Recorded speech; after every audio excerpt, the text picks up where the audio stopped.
been a traffic policeman for almost 15 years in the state of Arizona, the huge stretch of deserted road cut by long straight lines and surrounded by the arid desert has always given me a feeling of loneliness at night. Its roads take on an even more sinister, as if it led to a place beyond our world. But despite the calm, I have learned not to let the silence affect me until that night. It was a moonless night, one of those nights from which the sky seems darker than usual. I was from service on Route 89, a road that crosses long stretches of desert and mountains at the northern Arizona. My shift had already been going on for several hours and I was driving slowly, monitoring the empty road. There was not much traffic at that time, only a few occasional highwaymen or a lone driver. The darkness engulfed everything except the beam of light from the headlights of my patrol car, which pierced the thick darkness in front of me. I was about to take an exit for a short break when I saw in the distance the taillights of a van.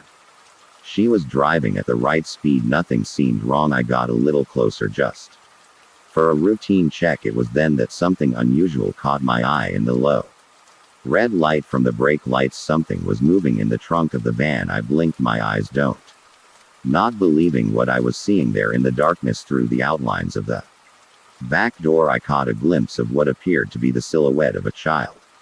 It was a small ash shape with raised thin arms slowly waving the hand. My heart was racing. The idea that a child could be in the trunk of a vehicle required an action. Immediately I turned on the flashing lights and accelerated by activating the siren too. Asking the driver to stop, the van slowed down and stopped on the side of the road. The headlights were heading towards the dark desert. I quickly got out of the car with my hand resting on my belt. At any eventuality, the vehicle looked old, one of these vans that had seen better days. The benefit was closed and the rear window showed me the pale reflection of the driver, a woman in her 50s, apparently calm. She rolled down the window from the window and his gaze expressed confusion and concern. What was understandable in a situation like this. I explained to her that I had seen something in the trunk and she, surprised, told me that there was no one in the car except her. I asked her to get out of the vehicle. While I was checking the back part with my flashlight in my hand, I opened the door of the van, hoping to see a sign from a child, a clue. The space was completely empty. No sign of toy luggage or anything to suggest the presence of a child. My heart clenched. A confusion mixed with worry invaded me. I was sure of what I had seen. This figure beckoning to me in the dark was not a figment of my imagination. I inspected the surroundings of the van once again, checking every corner. But there was absolutely nothing. I went back to talk to the driver, trying to understand what was going on. She repeated that she was alone, that she was going home after having visited his family. However, his expression changed slightly when I mentioned the child. There was a brief moment of hesitation, as if something was troubling her, but before I could ask more questions, she confirmed again that there was no one else with her. I made the She checked her papers and let her go. She got back in the car and hit the road again, but something in me remained agitated. There was something that she had not told me, and whatever it was related to this that I had seen. I got back in my patrol car, but this feeling of worry remained with me the rest. The bus passed slowly and the silence of the road became more and more oppressive. Something was wrong that night, and I couldn't get rid of the image of the child's figure waving from the trunk of the van. I didn't know yet that this was just the beginning of something much bigger. Something that would challenge all the logic I knew and change my perception of reality too. Never in the days that followed that strange encounter on the road could I help thinking of the silhouette of the child I had seen in the trunk of the van. I was trying to rationalize, finding logical explanations. Maybe it was an illusion caused by the headlights reflecting on something in the kitchen, or simply my fatigue which was playing tricks on me. Yet this feeling that there was something deeply abnormal continued to haunt me. I knew what I had seen, and the image of this child beckoning in the darkness of the road was far too clear to be just a simple hallucination. I was returning to the police station after my next shift, determined to check the recordings from the patrol camera. I knew that all the interventions were recorded, and the front camera of the patrol car could have captured something that would confirm or explain what I had seen. thing that could bring me some peace. As soon as I arrived, I went to the control room of the recordings and requested the video of the intervention with the van that night. By watching the video, my heart began to beat faster. The recording showed everything exactly as I remembered. The van in front of me, my approach, and the moment when I turned on the traffic lights to make the driver stop. The video clearly showed when I got out of the patrol car, approached me, and started chatting with the driver. Until that moment, everything seemed perfectly normal. However, something unexpected happened on the recording. At the moment when the van stopped, the camera captured a movement in the trunk. My eyes widened there on the screen for a briefly. I saw what looked like the shadow of a small child. The silhouette was blurred because of the weak light, but she was indubitable, the mall silhouette of a frail body with arms up, waving from the door of the vehicle, the same gesture that I had seen that night. And then in the blink of an eye, the shadow disappeared as if it had only never was there. My heart was racing and an icy shiver ran down my spine. This wasn't my imagination. The camera had caught that it was real, or at least there was something real enough to be recorded. I was staring at the screen, dumbfounded, not knowing how to deal with what I had just seen. Even with the evidence in front of me, it was impossible to understand. How could I have seen something or someone who clearly wasn't there? The video continued to show the rest of the intervention. I opened the door and searched in the trunk, but as I already knew, there was no trace of a child. The driver seemed unwell too.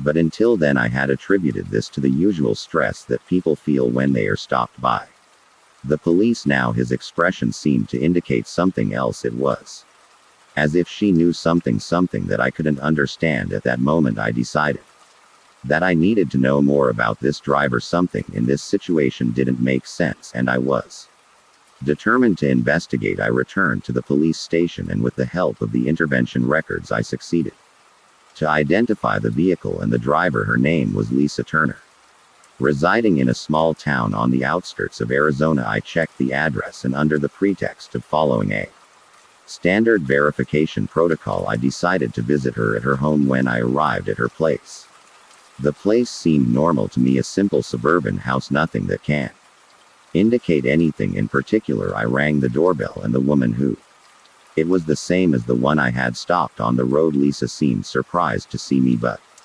her expression of confusion quickly turned into a mixture of nervousness and sadness. I explained to him that I was there to check some details regarding the intervention without mentioning what I had seen on the recording, but I got straight to the point. I asked him if she was alone that night. She hesitated for a moment, staring intently at me, as if she was deciding what to say. That's when something unexpected happened. Lisa told me that the van she was driving the night of the procedure originally belonged to her older sister, who was recently deceased. His sister was using the van to transport her son, a small 6-year-old boy named Tommy, who had also died in a tragic accident of a car a few months ago. The shock of these words hit me full force.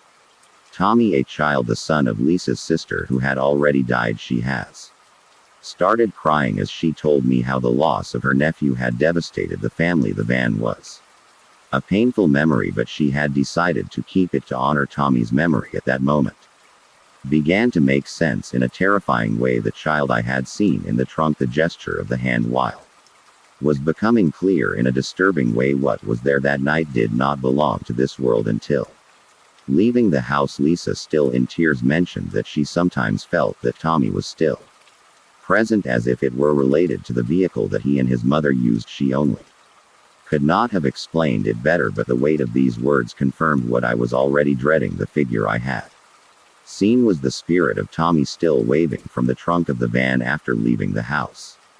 From Lisa, I returned to my car completely stunned. The information that she had shared about her nephew Tommy seemed to reveal a reality that I was not prepared to face. The boy was dead, it was a fact, but then how could I see the silhouette of a child beckoning from the trunk? And more disturbing still, how could the camera of my patrol have captured this?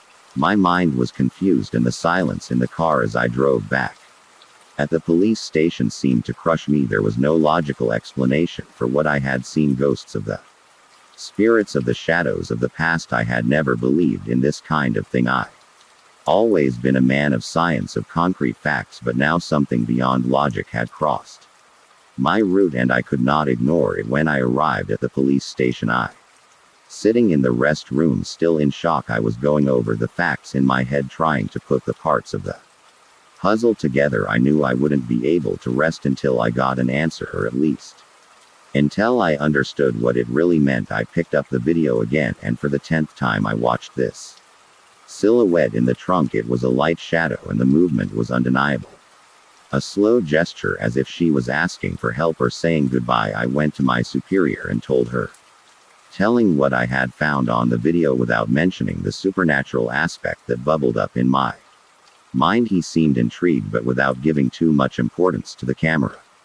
Had been able to pick up something in the environment, a shadow cast or a defect of the lens, he explained to me, but deep down I knew that this was not the look of this child, if we can call it a look. Fixed me directly on the recording. It was a real presence that I felt, even watching over and over again. I decided that I couldn't leave it at that. I had to go back to the place where everything had happened. Maybe something thing on this road or in the van could give me more of an answer. I got in my car from patrol and I took the road of Highway 89, feeling the weight of the dark desert all around me. At night was falling again, and the road, illuminated only by the headlights of the car, seemed even emptier than before. Arriving at the exact place where I had stopped Lisa's van the first time I parked, and I turned off the engine. The silence was absolute, only broken by the light wind blowing in the desert. I went out from the vehicle with my flashlight in my hand, and I started walking along the road, looking for a sign of someone, remnant of the presence that I had felt before. As I advanced, the air around me seemed to be getting heavier, almost oppressive. There was a feeling that I wasn't alone, a sudden shiver through my spine. Although the night was still soft, it was then that out of the corner of my eye I perceived a movement. I immediately stopped. The heart is waiting to burst in my chest, and I pointed my flashlight to the side.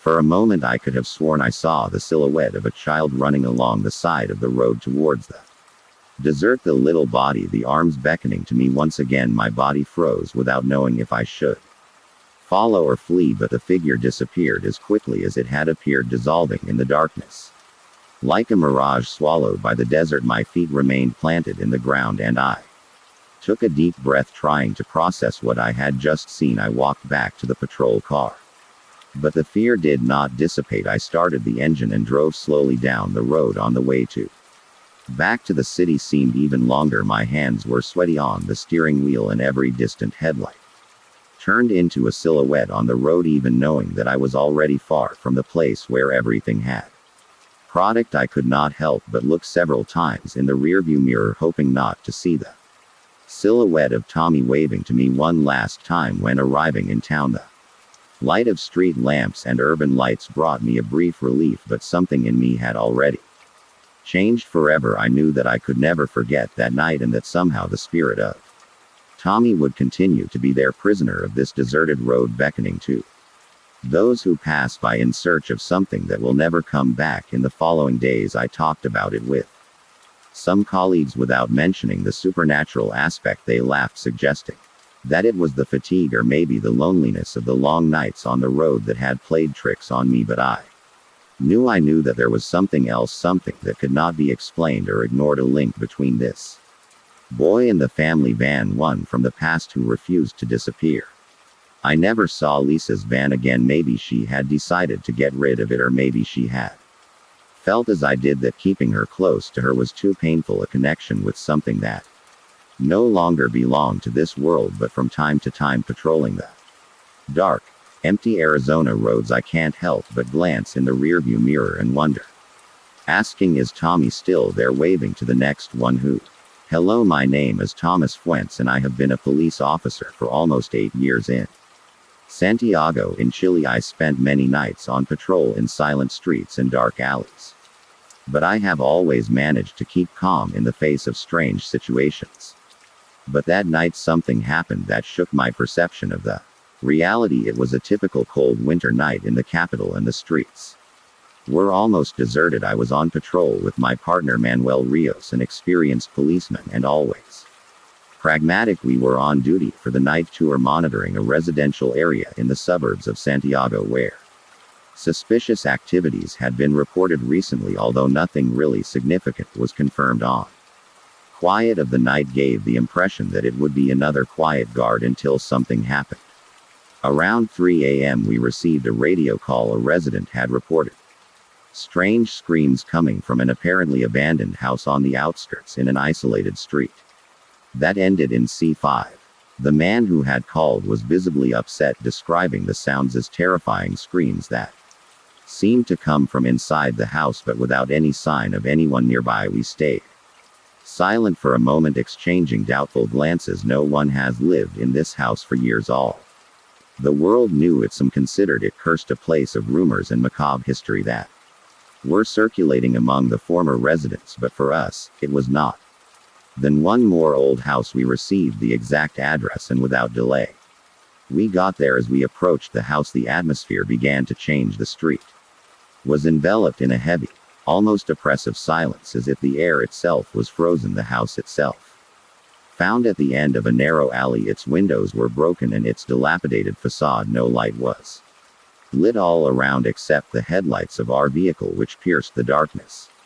The land around the house was overgrown with weeds and dead trees, giving the place a look even more sinister. We turned off the engine and got out of the car, lighting the path with our pocket. The house seemed to have been abandoned for a long time. No sound too, apart from the weak wind blowing between the trees. However, as we approached the front door, we both distinctly heard screams that were short and muffled screams, as if he came from somewhere at the back of the house. I exchanged a look with Manuel. It was not necessary to speak to understand that something was wrong. Manuel was the first to approaching the door. It was ajar, creaking slightly when he pushed it. The smell of mold and rot was strong, mixed with something that I could not immediately identify. We are slowly entered, our lamps sweeping the room in front of us. The interior was in ruins, with broken furniture and debris scattered on the ground, as if something violent had happened there a long time ago. The crit had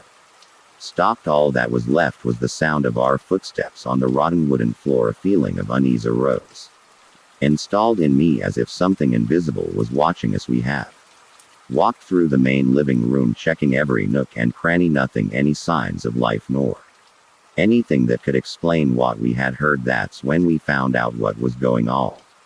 Changing in the center of the main room, a mark on the floor attracted my attention. I approached cautiously, illuminating the place better. There, drawn with disturbing precision, was a circle with a pentagram in its center. The lines were drawn with what looked like black ink, but the strange shine on its surface made me think of another substance. Around the circle there were inscriptions that I could not understand, symbols ancient and frightening, as if it were part of a macabre ritual. Approached and stared at the pentagram. None of us knew what to say. There was no doubt it was part of something bigger, something we couldn't explain.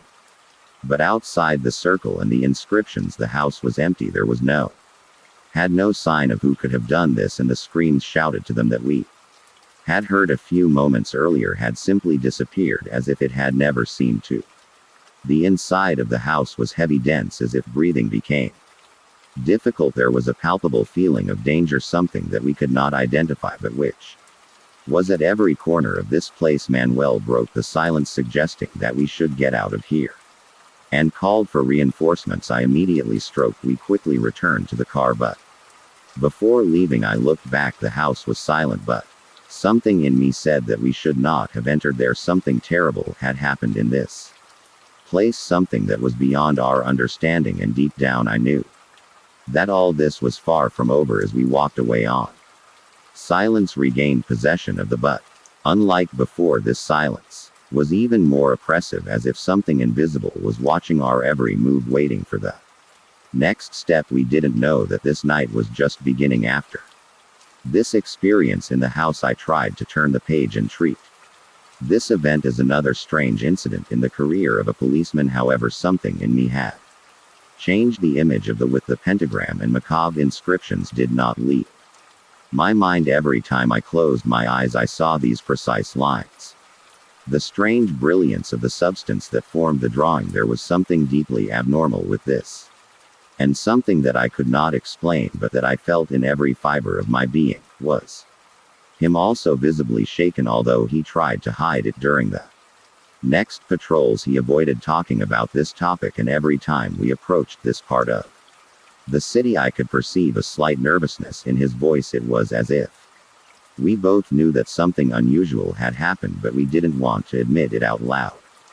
That week we returned to the police station to write the incident report. There was not much to write about. We had found an abandoned house, heard screams, investigated, but we had not found person, and of course we mentioned the strange circle on the floor. Although we avoided going into too much detail, we didn't know what to do with it. It was as if something invisible pushed us away from the truth, preventing us from to speak frankly of what we had seen the next night at another. When the discomfort worsened, we were doing our usual round when Manuel, without warning, suggested going back to the house. I tried to dissuade him by telling him that there was no reason to go back. After all, we had not found anyone, and the place clearly seemed abandoned, but deep down I knew that he had reason. Something in this house kept calling us, and ignoring it was no longer an option. Reluctantly I accepted. We drove in silence through the streets of the Dirt de Santiago until we arrived at the alley. The house was there, wrapped in the darkness of the night, like a sinister presence waiting for our return. It seemed exactly like the last time, maybe even more dilapidated, as if time had advanced on it abnormally. This time we parked the car a little further away, feeling both the tension rising in the air. We got out of the car and walked slowly forward. The front door was in the same condition, crackling crotch slightly under the effect of the cold wind of the night we entered, and the smell of rot seemed even stronger than before. The interior of the house was frozen in time, but there was something from different. The air was denser, heavier, as if something invisible was hovering above us. We went straight to the place where we had found the circle, and it was still there, but this time there was something besides the brilliance of the dark substance that formed the pentagram. Seemed stronger, more vibrating, as if the brand itself pulsated with an energy that did not belong.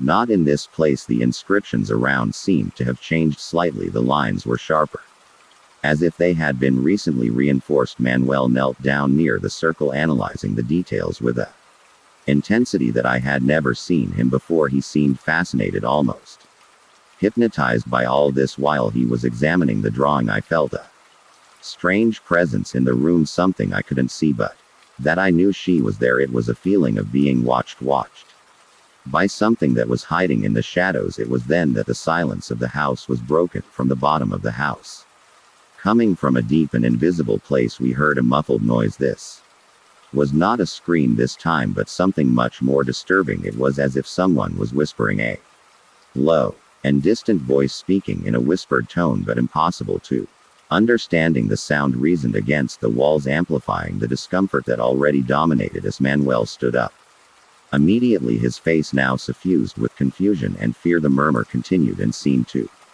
and the noise enveloped the house, as if the walls themselves whispered directly in our heads without exchanging a word. We knew we weren't supposed to be there. Something was going on, something we couldn't explain. My heart was pounding, and I waved to Manuel that we had to leave. He admitted with a quick gesture. We returned to the patrol car, the whispers still buzzing in our heads even after leaving the house.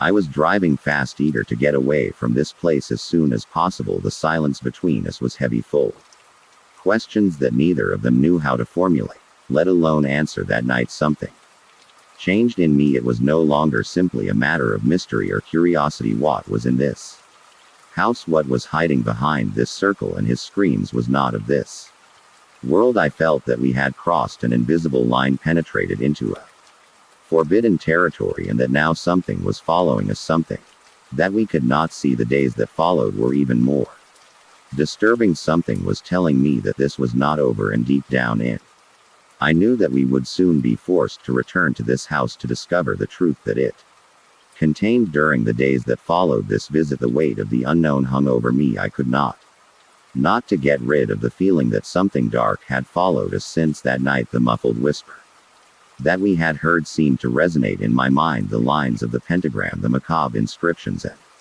The sinister radiance of the substance that made up the circle invaded my thoughts every moment, even when I was trying to focus on something else Manuel had done too. He who had always been the most calm and pragmatic of us was becoming more and more introspective, almost obsessed.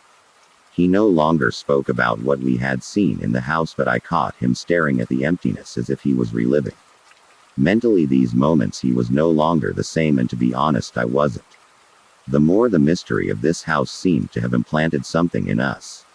Like an invisible shadow hovering over our heads, watching us in silence. It was then that one night we received a new call related to this same area. The car radio crackled. Around 2 a.m. this time. It wasn't just about shouting. The resident who had called had reported seeing strange lights inside the abandoned house. Immediately Manuel insisted that we be the ones to answer this call. Against my instinct to avoid this place, we arrived quickly on site. The house was exactly as we had left it, but the air around her seemed even denser, heavier, as if the darkness that was alive. I parked the patrol car a little further away, and before going out I looked at Manuel. There was a dark determination in his eyes, as if he already knew what he was about to face. We took our flashlights and our weapons and moved towards the door. The wind seemed to whisper in our ears, but there was something more in this whisper, something that seemed to come from inside the house. Then, as we approached the entrance, lights were flashing inside. This was not a continuous light, but a kind of pulsation, as if a invisible energy made the walls vibrate. We entered through the door carefully. The inside of the house was different. The air, before simply heavy, was now becoming almost suffocating. A light mist floated on the ground, as if the environment itself was changing around us. My stomach was returning because of the strong smell of something burnt mixed with that of rot. It was as if the male impregnated every inch of this house. Manuel advanced in the lead, heading towards the circle we had found before. I was following him closely, and when we arrived in the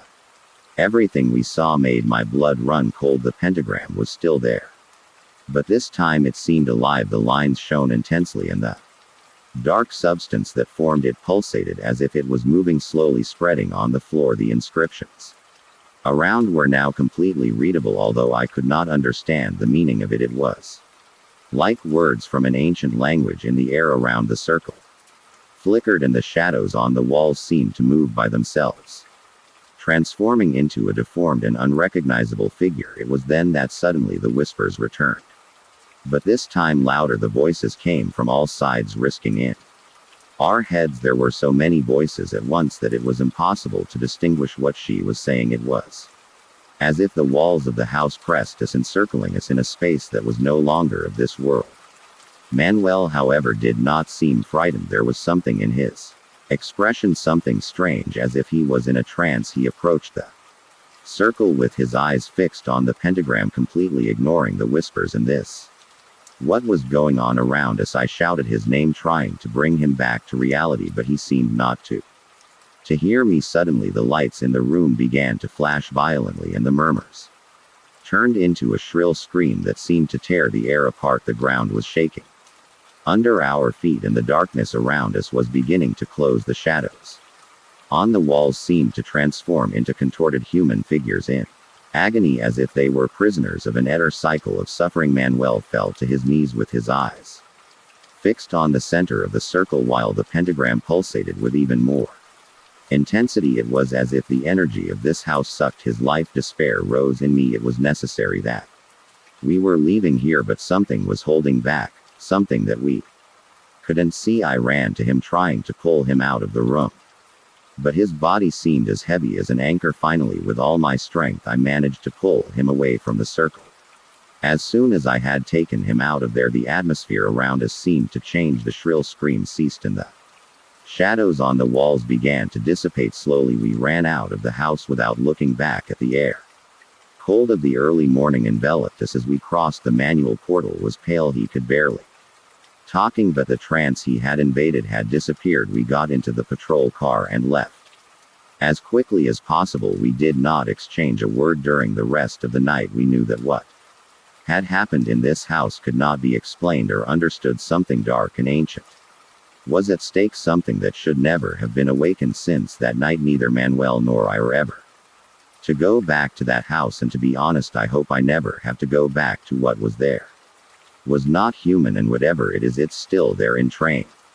My name is Hector Morales and I am a policeman in the city of Mendoza in Argentina. During all my years of service I have answered a multitude of appeals, from small family conflicts to more serious situations, but nothing that I had experienced had prepared me for what was going to happen that night. The guard was going quietly, typical of a winter night, with little incident and that feeling of calm that always precedes the unexpected. It was about 11 in the evening when the radio of the patrol car Grecia pulling me from my relaxed state of alertness, we received a call for a well-being check. A neighbor had reported strange noises coming from the house of an old lady who lived alone. The description was vague, but the tone from the voice on the radio showed some concern. The neighbor had noticed that the lady, called Donna Elvira, had lived there for decades, and that night the noises inside the house seemed to indicate that she was in trouble. I decided to answer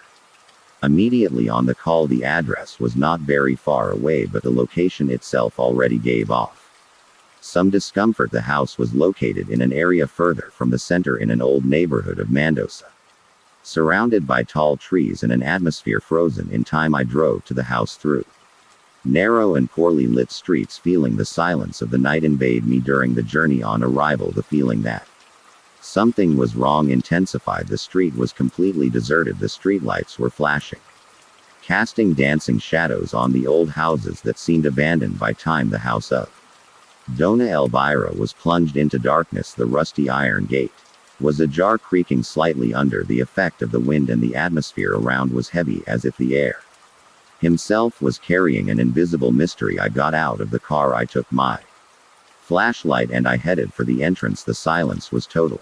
Disturbing. No noise was coming from inside the house, no sign that someone was moving there or that something was wrong. At first glance, yet a growing concern was settling in me. I approached the aged wooden door and I knocked several times, hoping that the old lady would appear. No answer.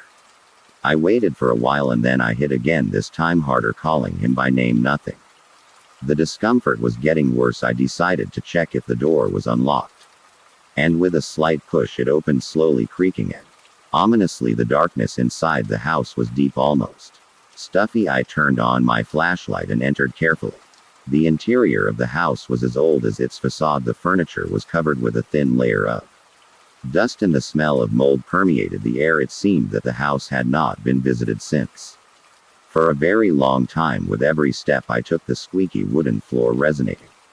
In this empty space I called Donna Elvira again, but the only one answer was an oppressive silence. As I advanced, a sensation, because something terrible had happened here, was starting to settle down. I walked through a corridor where the walls were covered with old portraits of family photos faded by time. At the end of the corridor, I saw a door ajar. From there a slight smell, stronger than that of mold, reached me. It was a faint but unmistakable smell of decomposition.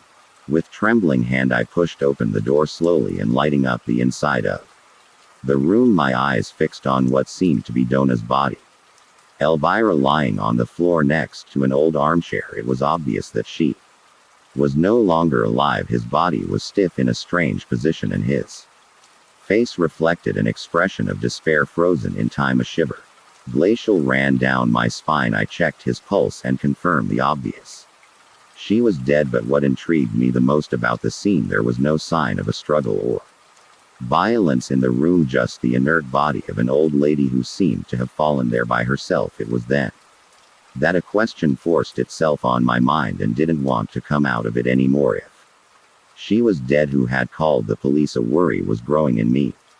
There was something wrong at all, something I couldn't understand. The call yet came from a neighbor, but there was no one in sight. The silence of the house seemed to be concealing secrets that I was not yet ready to discover. In confirming the death of Donna Elvira, the doubt settled in my mind like an icy blade. If it was dead for some time, who could well have called the police? The house was plunged into absolute silence without the slightest sign that a person was present. This smell of Decomposition suggested that the body had been there for a while, and the expression of horror on the face of the old woman only accentuated my discomfort. The weight of the atmosphere in the house seemed stuffy to me, as if I was being observed. I made a brief check in the room. The armchair where she was probably sitting before falling had remained intact. All around, the aging furniture and personal items showed that this house did not receive not often visits. It was as if time had stopped for Dona Elvira, who lived alone with his memories.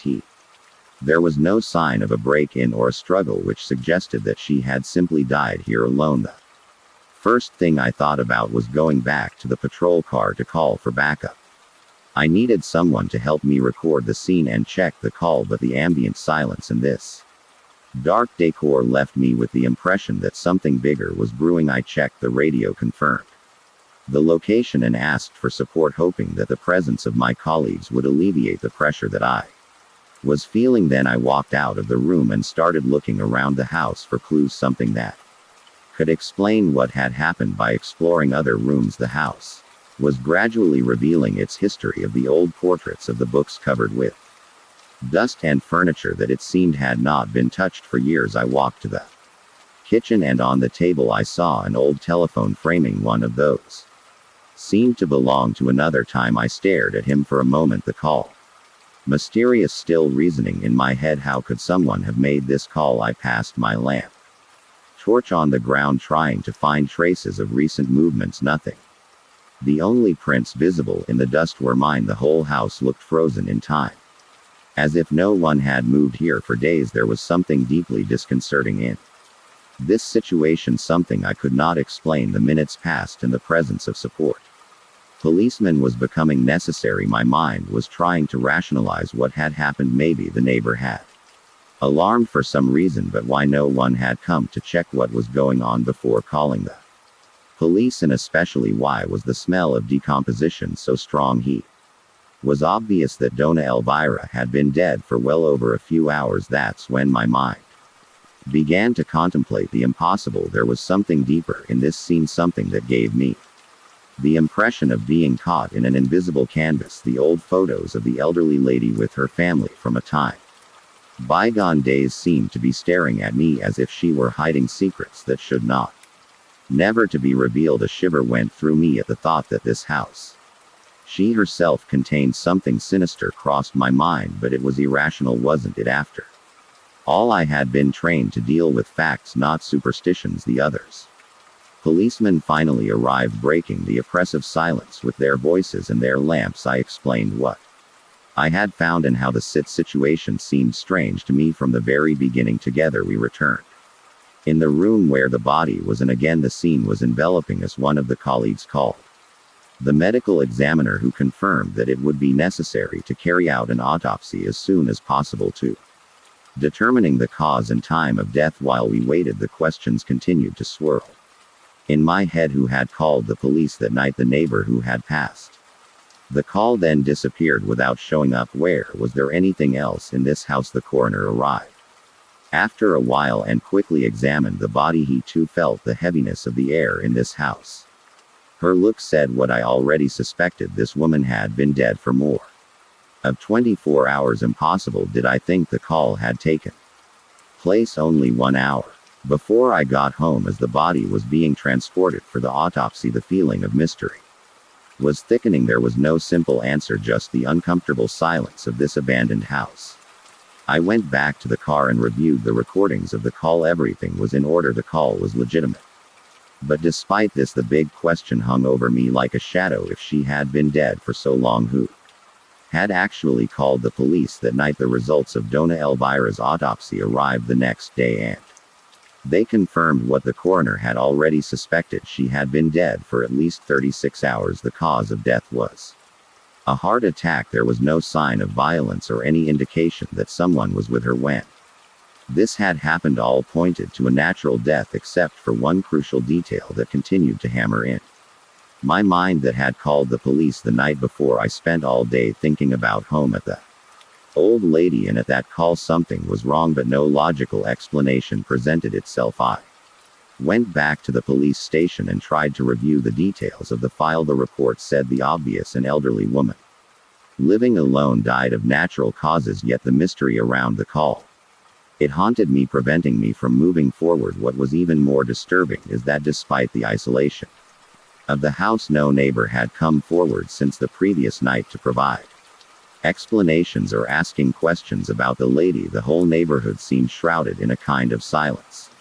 Accomplice sitting at my desk at the police station, I started looking for information about Dona Elvira's house, its history, and the elders inhabitants of the street. I discovered that she had lived there since her marriage more than 50 years ago. Her husband was given over to the decades earlier, and she had stayed in the house alone after his death. She had no children or relatives, and over time she had isolated herself more and more, becoming a figure lonely in this part of the city. It seemed that his death was the inevitable conclusion of a life of loneliness. However, the call continued to disturb me. Over time, I started to consider theories that I would normally have discarded if Dona Elvira had been dead for so long. Who or what had been able to make that phone call? Well, I looked at the call history to try to locate the origin of the call, but the number was unknown. It didn't lead me anywhere. My colleagues, of course, considered the case as a natural death. For them, the mystery of the appeal could simply be due to a confusion or an error in the system, but I could not accept this explanation. A few days later, I decided to return to Dona Elvira's house. Something was pulling me to this place, as if there were still unanswered questions. I'm there. Returned alone, parking the patrol car in the same deserted street, enveloped in the same oppressive silence as before. I headed towards the house, which was now closed after the work of the experts. The portal was still creaking, and the cold wind from this winter afternoon reinforced the feeling of isolation. I stayed outside the door for a moment, as if I was waiting for something to reveal itself. The weight of the house seemed more present, as if the structure itself kept the secrets of Dona Elvira. I took a deep breath and decided to walk around the property just to check. The garden was overgrown with weeds, and the wall that surrounded the land was high and worn. No windows seemed to have been open for years. Walking along the house, I felt a strange sensation, as if something was watching me. I knew I was alone, but I couldn't to get rid of this impression. It was then that I noticed something. One of the tiles of the window on the west side of the house was broken, although this seemed not recent. I looked inside, illuminating the interior with the lamp I had with me. The room was dark and empty, but I felt a presence, a deep feeling that something or someone still inhabited this place even after the death of Dona Elvira. I went back to the entrance and stood there thinking. The phone. Something told me that the old phone on the kitchen table had something to do with the mystery. I returned to the commissary, determined to deepen the history of the house, or perhaps to talk to some neighbors who were staying on the street back at the police station. I tried something that I had not yet asked a technician to check the telephone line used by the house. When he handed me the results, my mind went blank for a few moments. He told me that the phone line from Dona's house Elvira had been offline for more than a year. It was impossible that the slightest call was made from that house. What happened that night, what could have made the call that led me there? At that moment, I felt a chill. The case was technically closed, but for me it was impossible to find answers. From time to time, I still happened to pass in front of the street where Dona Elvira lived, glancing furtively at the abandoned house, and every time I think back to the old phone on the table, a doubt haunts me. Maybe that Dona Elvira's loneliness was so deep that even after her death, a part of her mind remained there, waiting for someone to hear his last cry of distress.